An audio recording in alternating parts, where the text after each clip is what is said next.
ways and means of maintaining a positive mental attitude even though you're surrounded with negative influences.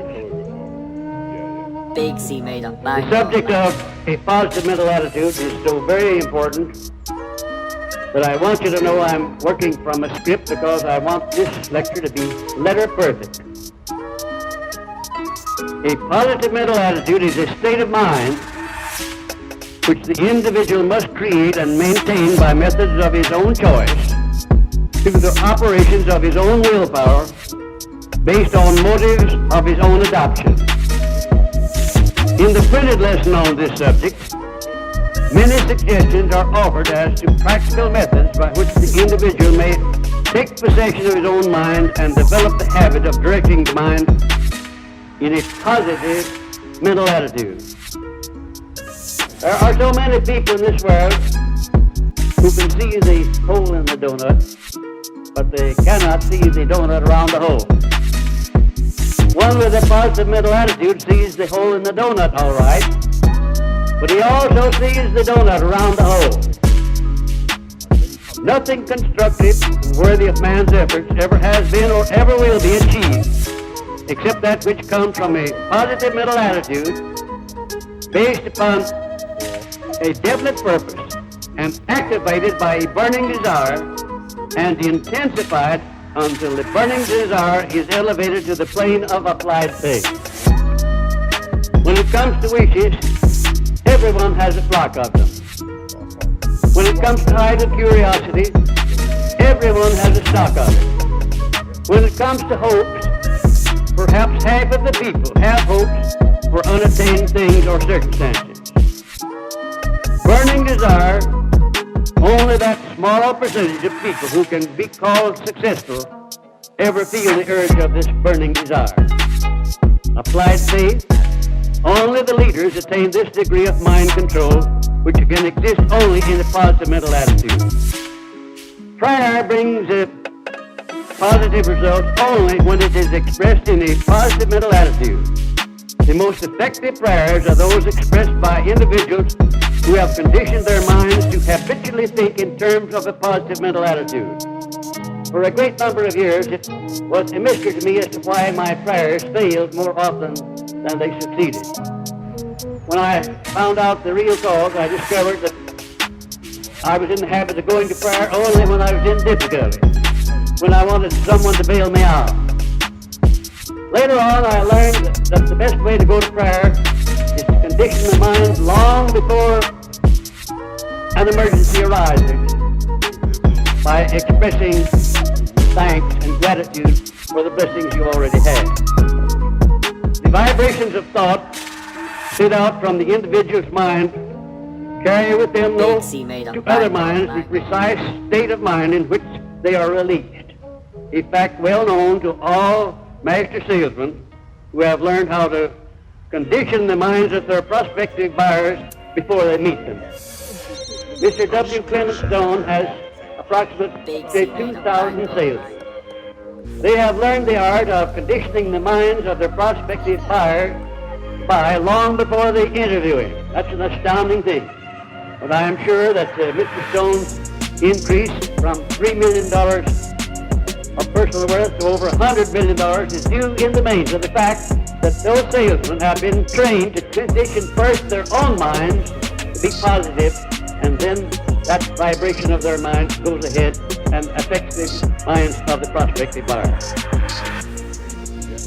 No one can successfully teach the science of personal achievement while in a negative mental attitude. Underscore that one, please. No lawyer can convince a jury. No clergyman can inspire his parishioners. No speaker can hold and influence his audience without the aid of a positive mental attitude. And it has been said that the most successful doctors in all branches of therapy are those who treat their patients with a positive mental attitude. If the doctor went into the sick room in a negative mental attitude, there would be a chance on earth for him to do his patient any good. The subconscious mind of an individual can be educated to produce constructive results only when it is given instructions in a positive mental attitude. subconscious mind responds most favorably and immediately to a burning desire backed by applied faith. Faith followed by action. Constructive mottos are often used by people who recognize what a powerful influence one's daily environment has on the maintenance of a positive mental attitude. When I was associated with R.G. Letourneau in 1942 and 43, I wrote over 3,000 positive mottos, and here are some of them. You can do it if you believe you can. And how true that is. Whatever it is that you're tackling, whatever your problem is, you can solve it if you believe you can. Do more than you are paid for, and soon you will be paid for more than you do. The person is worth most who requires the least amount of supervision, and how true that is.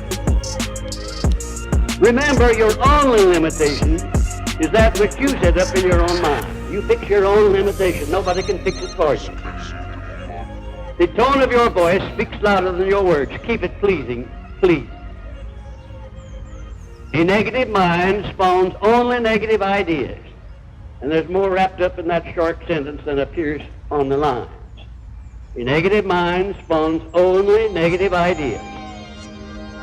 A real master salesman will not, under any circumstances, approach a prospective buyer until he has first conditioned his mind to be absolutely positive, because he knows that the prospective buyer will pick up his own vibrations and his own feelings and act upon them.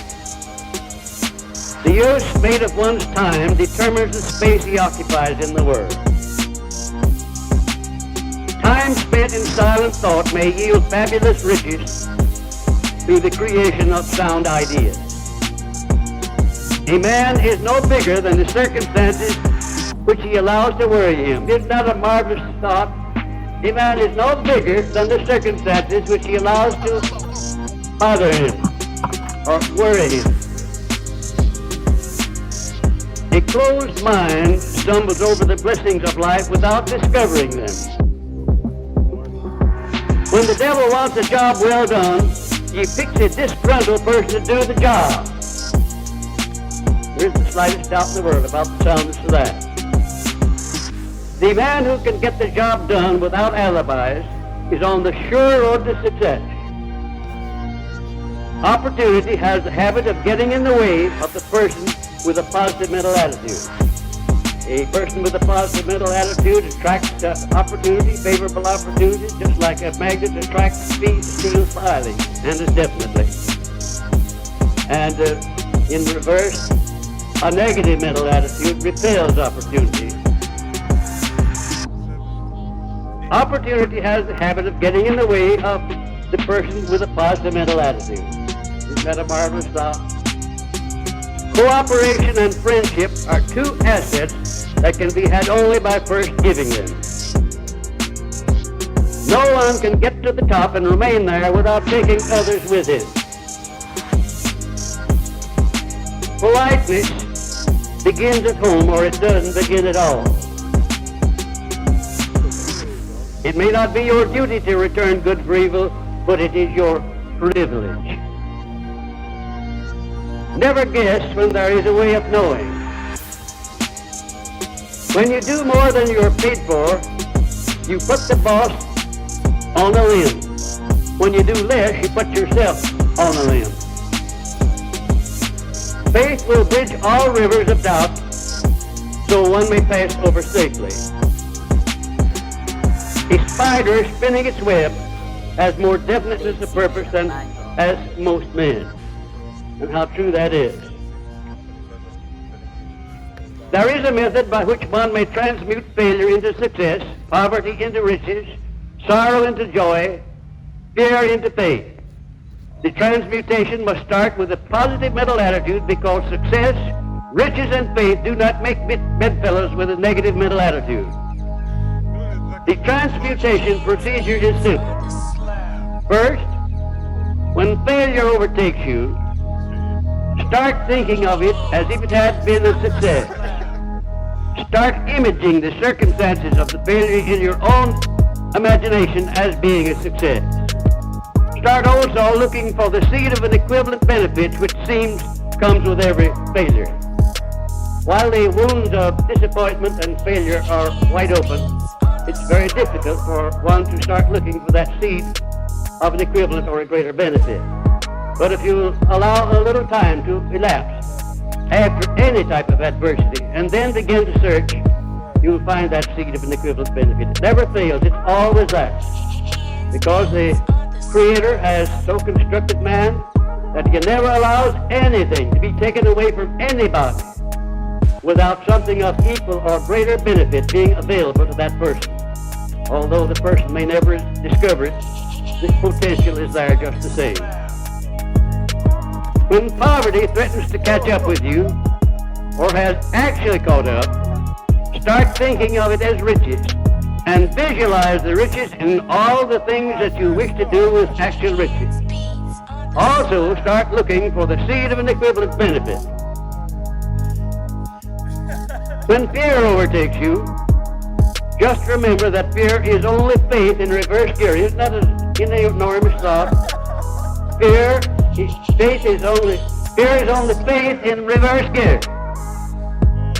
And start thinking in terms of faith by seeing yourself translating faith into whatever circumstance or things you desire. When sorrow overtakes you, start expressing yourself in terms of joy, perhaps by singing or giving thanks for your power to convert sorrow into joy. And that is what we do on Get Over It TV. You get me? Pinch on the buttons. You get me?